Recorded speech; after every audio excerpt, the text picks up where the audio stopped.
Hello everyone! It's MC Vlog! Ako pa si Chris at meron na naman akong inihandang recipe para sa inyo. It's all about chicken! At ito ay salted steamed chicken. Kaya ano pang hinihintay nyo? Tara nang magluto!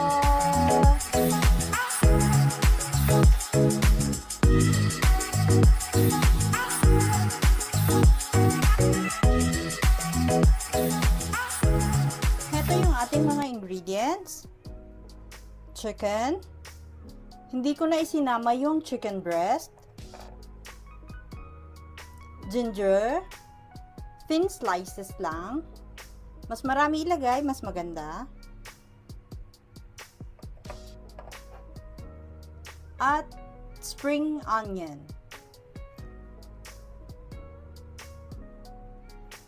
I-marinate na muna natin yung chicken sa salt.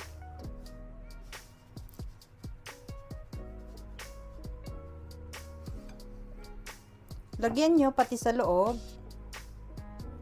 Okay lang na dagdagan nyo yung asin.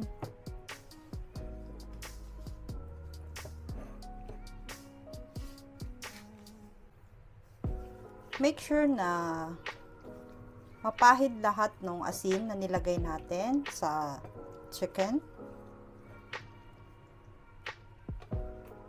Lagyan natin ng cover at hayaan nating ma-marinate ito ng 2 to 3 hours. Kaya ilagay na lang muna natin sa fridge. Bago tayo magluto, siguraduhin yung nakapagpakulo na kayo ng tubig.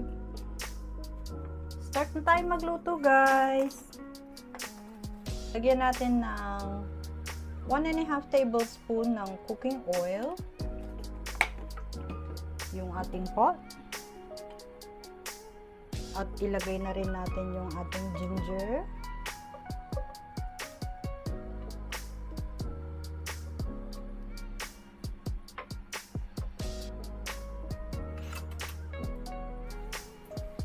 Gisain lang natin yung luya hanggang ma-infuse yung amoy sa oil. Pwede na natin ilagay yung spring onion.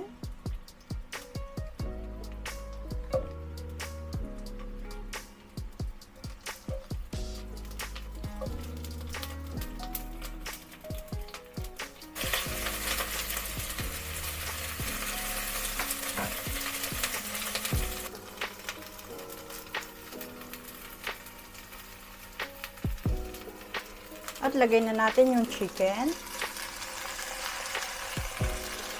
Kailangan yung back ang nasa ibabaw. Lagyan natin ng 600 ml ng tubig.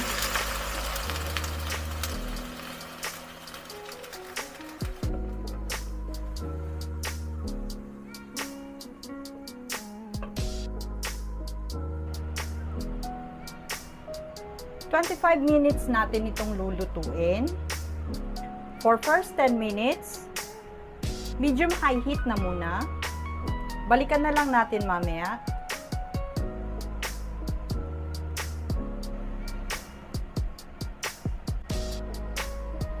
Check natin. So, ayan. Halos wala na yung nilagay natin na 600 ml na water. Kailangan natin dagdagan ng konti. Lagyan natin ng 100 ml uli.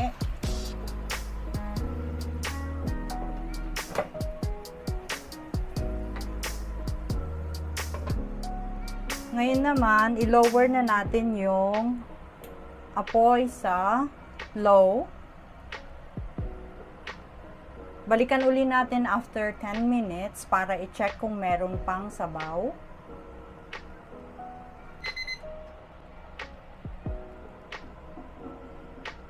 After 10 minutes uli, check natin yung tubig. I-simmer pa natin ito hanggang matapos yung remaining 5 minutes. After 5 minutes, meron paling konting tubig. Kaya, i-simmer pa natin ito ng another 2 minutes.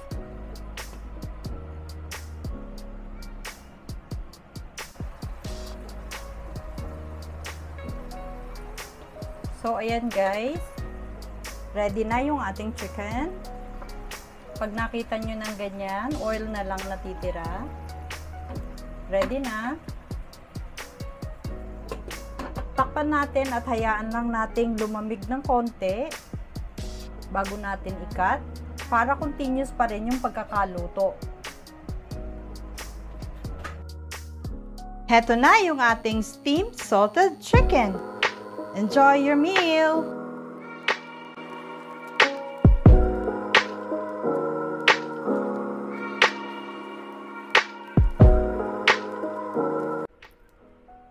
Sana po nagustuhan ninyo ang aking salted steamed chicken at sa ating mga susunod na namang recipes, abangan nyo po. Please subscribe. Click the bell button down below para ma-notify kayo sa aking mga i-upload, like and share, at mag-comment na rin kayo. Sabihin ninyo kung ano yung mga experience ninyo, kung nagustuhan ninyo yung aking mga furniture na recipe. And thank you for watching. Have a nice day, everyone. See you again next time.